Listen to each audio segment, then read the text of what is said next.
Hi, my name's Erin Coffield. I'm a middle school teacher in Morgantown, West Virginia, and I'm here to share some advice and perspectives on what school will look like this fall, especially in comparison to how we handled the virtual learning last spring. So I think the first thing I want to share is the difference in some of the language we use to describe the different school settings. So the first one is virtual. When you hear the word virtual school, that refers to the West Virginia Department of Education's virtual program, which is ran by facilitators of the state, not Monongalia County teachers. So at the middle school level, it's my understanding that that won't be a face-to-face or even like face-to-face over the computer interaction. Lessons will be supplied and the students will turn those in to their facilitator. That is the virtual option, which goes live on August 17th. Another word is remote. So remote and virtual are not the same thing.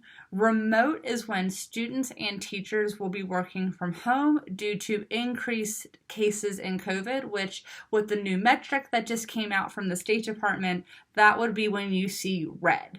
A governor's order to be remote with all parties at home learning on the computer from a remote location. Another word you might have heard is distance learning. So distance learning, it's my understanding, is that is what we used to call Arctic Academy. So on distance learning days, students will be at home using their Chromebooks and teachers will be in their classrooms working and pushing out those lessons. On the school calendar, we have a few days listed as non-traditional instruction days. Those will be considered distance learning days. If you look at the calendar, it says no students, but teachers are still reporting. So those are the three different words being used that all operate with students out of the building, but they mean different things. So again, virtual is a state-supplied program, not with Monongalia County teachers. Remote is all parties at home due to a governor's order of a red county, and distance is students at home working on the Arctic Academy schedule. Some advice I could give from a middle school perspective is to keep your schedule consistent.